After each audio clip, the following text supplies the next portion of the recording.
यानंतरची एक सकारात्मक बातमी मुंबईमधून आहे। मुंबईमध्ये काल एका बाळाचा जन्म झाला आणि हे मूल खूपच स्पेशल ठरलं, कारण हे बाळ जन्माला आलं मुंबईच्या लोकल ट्रेनमध्ये।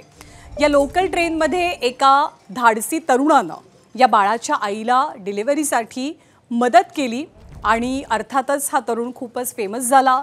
त्याला रॅन्चो नाव देण्यात आलं, कारण 3 इडियट्समध्ये आपण सगळ्यांनी पाहिलंय की आमिर खान अशाच पद्धतीनं एक डिलिव्हरी करतो आणि त्यानंतर हा सीन खूप व्हायरल झालेला होता।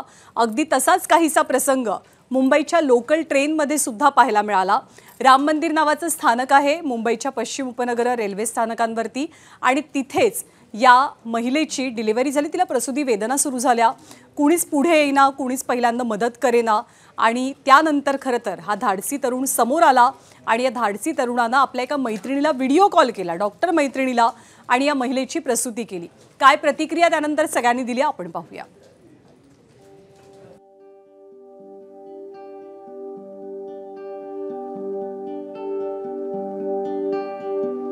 पहली बार किया है जीवन में मैंने ये। वेळ रात्री 12:40 धावत्या ट्रेनमध्ये एका महिलेला अचानक प्रसूती वेदना सुरू झाल्या। तिला वेदनेनं तळमळताना पाहून धावून आला विकास बेद्रे नावाचा एक तरुण देवदूत। 3 इडियट सिनेमातला प्रसूतीचा काल्पनिक प्रसंग कितीही वेळा पाहिला तरी आपल्या अंगावर काटा येतो। इथे तर हीच घटना प्रत्यक्षात घडली।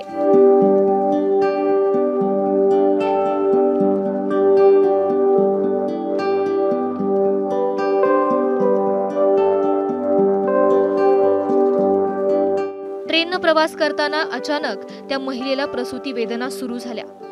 अक्षरशः बाळाचं डोकं बाहेर आलं होतं। अशात कुणीही घाबरेल, आपला काही संबंध नाही म्हणून हात वर करेल किंवा फक्त बघ्याची भूमिका घेईल। पण परिस्थितीचं गांभीर्य लक्षात घेत विकास बेद्रेनं लागलीच ट्रेनची आपत्कालीन चेन ओढली आणि ट्रेन राम मंदिर स्थानकावर थांबली। विकासनं एका बाकड्यावर महिलेला झोपवलं आणि आपली डॉक्टर मैत्रीण देविका देशमुख यांना व्हिडिओ कॉल केला।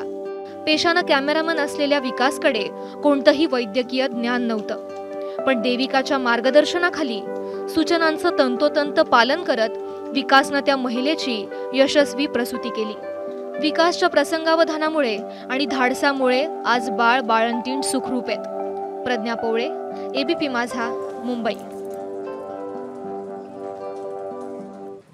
तर विकासने प्रसंगामध्ये जे धाडस दाखवलं त्या धाडसाचं सर्वत्र कौतुक होतंय। पण यानंतर या घटनेनंतर ते डिलिव्हरी झाल्यानंतर प्रसूती झाल्यानंतर विकासने काय प्रतिक्रिया दिली आपण पाहूया। मी स्वतः ती इमर्जन्सी चेन खेचून वगैरे त्यांना बाहेर काढलं त्या ठिकाणी आणि त्याच्यानंतर मग तिथे मदत न मिळाल्यामुळे मला काही पर्याय न सुचल्यामुळे मी माझ्या मैत्रीण आहेत डॉक्टर देविका देशमुख त्यांना कॉल केला आणि त्यांची मदत घेतली। तरी पण 20 मिनिटं आम्ही अजून मदतीचा वेट केला, पण काही मदत नाही भेटली। सो त्यांनी सांगितलं सिच्युएशन बघितल्यानंतर त्यावेळेस बाळाची सिच्युएशन अशी होती की बाळ बाहेर आलतं थोडंसं। सो त्या ठिकाणी दोघांचाही जीव थोडासा धोक्यामध्ये होता। सो त्यांनी डिसिजन घेतलं की तुला ती डिलिव्हरी करावी लागेल। सो मी त्या पद्धतीनं त्यांनी जसं प्रोसेस सांगितलं त्या पद्धतीनं मी ते करायला गेलो आणि ती डिलिव्हरी सक्सेस केली।